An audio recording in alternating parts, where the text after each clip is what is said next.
গাজায় চিকিৎসা সহায়তা দিচ্ছে বাংলাদেশি সেবা সংস্থা। প্রায় 2 বছর হতে চলল গাজায় নির্বিচার গণহত্যা চলছে। সেখানে মৃতের সংখ্যা 60,000 ছাড়িয়েছে, যার মধ্যে শিশুদের সংখ্যাই 18,500। এতদিন ইসরায়েল ও যুক্তরাষ্ট্র এই সংখ্যা সঠিক নয় বলে নানা সাফাই গেয়ে এসেছে। জাতিসংঘ সম্মেলনের সঙ্গে মিল রেখে চলতি সপ্তাহে ওয়াশিংটন পোস্ট পত্রিকা গাজায় নিহত সব শিশুর নাম প্রকাশ করেছে। অনেকের ছবি ও মৃত্যুর কাহিনীও তুলে ধরেছে। ঘটনাটি গুরুত্বপূর্ণ। ফিলিস্তিন প্রশ্নে অধিকাংশ মার্কিন তথ্য মাধ্যমে ইসরায়েল নাখোশ হয় এমন কথা বলা হয় না। গাজায় কোনো গণহত্যা চলছে না, এ কথাও তারা নানাভাবে জানান দিয়েছে। সেখানে এমন খোলামেলাভাবে গণহত্যার সবচেয়ে নির্মম দিকটির এই সচিত্র পরিবেশনা বিস্ময়কর। তবে এর পেছনে যে গাজায় ইসরায়েলি হামলা প্রশ্নে মার্কিন নাগরিকদের পরিবর্তিত দৃষ্টিভঙ্গির প্রভাব রয়েছে তাতে সন্দেহ নেই। ফিলিস্তিনের যুদ্ধ বিধ্বস্ত গাজা ভূখণ্ডের সরকারি 4টি হাসপাতালে চিকিৎসা, খাদ্য ও পানি সহায়তা দিচ্ছে সরকার নিবন্ধিত সংস্থা Hafezi charitable society of Bangladesh. গত 1 আগস্ট থেকে ওইসব হাসপাতালে সেবা কার্যক্রম চালিয়ে যাচ্ছে সংস্থাটি। এর আগে গত 31 জুলাই গাজায় চিকিৎসা সহায়তা দিতে সংস্থাটিকে সিল ও সইসহ একটি অফিসিয়াল অনুমতিপত্র প্রদান করে ফিলিস্তিনি সরকারের স্বাস্থ্য মন্ত্রণালয়।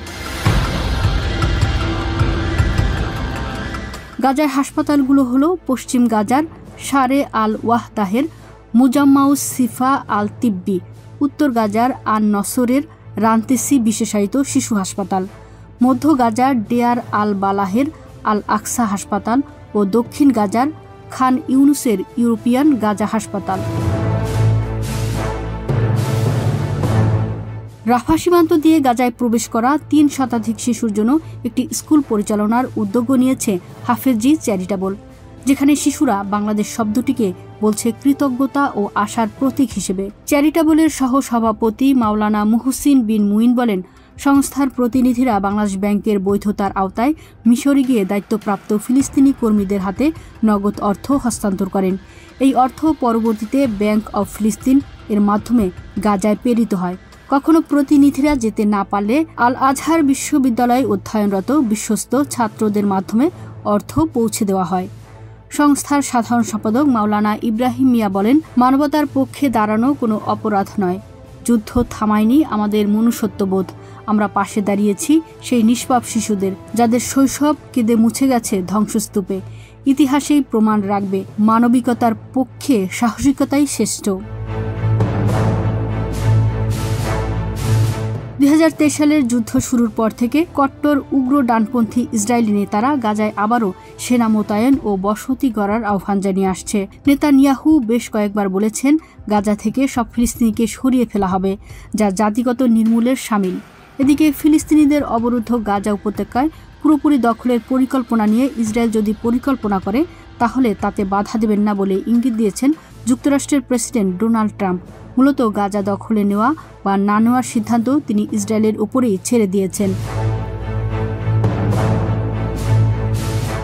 এছাড়া নেতানিয়াহুর গাজা দখলের পরিকল্পনা নিয়ে আরও উদ্বেগ তৈরি হয়েছে সেখানে আটক থাকা বন্দীদের নিরাপত্তা নিয়ে। ধারণা করা হচ্ছে হামাস ও অন্য ফিলিস্তিনি সংগঠনগুলোর কাছে এখনও কিছু ইসরায়েলি নাগরিক বন্দী অবস্থায় আছে।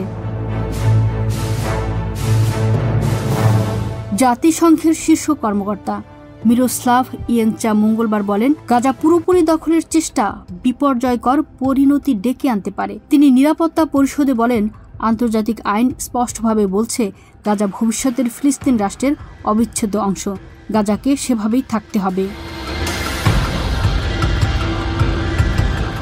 প্রতিবেদনে ছিলেন মিতু রুকাইয়া, কণ্ঠে আছি আমি সুমনা সুমা, ওয়ার্ল্ড ভিউজ।